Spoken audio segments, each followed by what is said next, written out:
ঝোড়ো হাওয়ার মাঝেও সৈকতে অনেকে ব্যস্ত টিকটক, রিল বা শর্টস ভিডিও বানাতে। সতর্কতা উপেক্ষা করে সাগরে নামছেন পর্যটকরা। নিম্নচাপের প্রভাবে ভারী বৃষ্টিতে দেশের বেশিরভাগ নদ নদীর পানি বেড়েছে। বন্যা পূর্বাভাস ও সতর্কীকরণ কেন্দ্র বলছে ৬৭টি পর্যবেক্ষণকারী নদ নদীর ৫০টিতেই পানি বেড়েছে। এতে ৬ জেলায় বন্যার শঙ্কা করছেন তারা। এরই মধ্যে সারি-গোয়াইন, জাদুকাটা, মনু, ধলাই, খোয়াই ও সোমেশ্বরীর পানি বেড়ে সিলেট, সুনামগঞ্জ, মৌলভীবাজার, হবিগঞ্জ ও নেত্রকোনার নিচু এলাকায় বন্যা পরিস্থিতির সৃষ্টি হয়েছে। ফেনীর মুহুরী নদীর কাছাকাছি নিচু এলাকা প্লাবিত হয়েছে। সরকার আমরা মনে করেন যদি প্রশাসনের যদি আমরা যদি কিছু মনে করেন যদি প্রশাসন আঙুর দিকে খেয়াল করে তাহলে প্রশাসন আঙুরে কিছু সাহায্য সহায়তা করতে পারবো।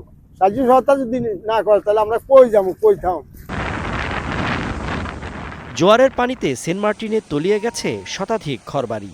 ৫ দিন ধরে টেকনাফের সাথে নৌযান চলাচল বন্ধ রয়েছে। সুপেয় পানি ও খাদ্য সংকটে পড়েছেন দ্বীপের ১০,০০০ বাসিন্দা। টেকনাফ উপজেলা নির্বাহী কর্মকর্তা জানান, নৌবাহিনীর সাথে কথা হয়েছে। পরিস্থিতি একটু স্বাভাবিক হলে খাদ্য সামগ্রী নিয়ে নৌযান চলাচল করবে। টানা বৃষ্টিতে তলিয়েছে কুমিল্লা ভিক্টোরিয়া সরকারি কলেজের কবি কাজী নজরুল ইসলাম হল। এতে দুর্ভোগে পড়েছেন শিক্ষার্থীরা। ঝড়ো বাতাসে কুমিল্লার বরুড়া উপজেলার স্বাস্থ্য কমপ্লেক্সের সামনে ৪টি বৈদ্যুতিক খুঁটি উপড়ে যাওয়ায় উপজেলার বেশিরভাগ এলাকা বিদ্যুৎ বিচ্ছিন্ন হয়ে পড়েছে। বিঘ্নিত হচ্ছে মোবাইল ফোনের সংযোগ।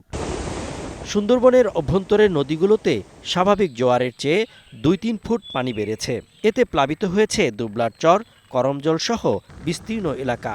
আমাদের সুন্দরবনে প্রায় সব জায়গায় তলায় গেছে, কিন্তু এমন পরিমাণ না যেন বন্যপ্রাণীর কোনো ক্ষতি হবে। যেমন আমার সাধারণ ধারণা, এই অমাবস্যায় যে পরিমাণ পানি হওয়ার কথা তার থেকে ৭০ থেকে ৮০ সেন্টিমিটার পানি কিন্তু বৃদ্ধি পেয়েছে, এবং এই যে ৭০ থেকে ৮০ সেন্টিমিটার পানি বৃদ্ধি হইলে এরা ২ থেকে ২ ঘন্টার ভিতরে কিন্তু নেমে যাবে। তা নেমে গেলে ওই যে বন্যপ্রাণীগুলো ওরা অ্যাডাপ্টেশন আছে, ওরা এই সময় বেঁচে থাকতে পারবে।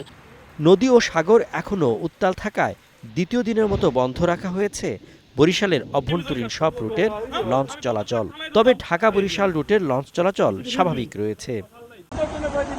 সজীব সাদিক, স্টার নিউজ।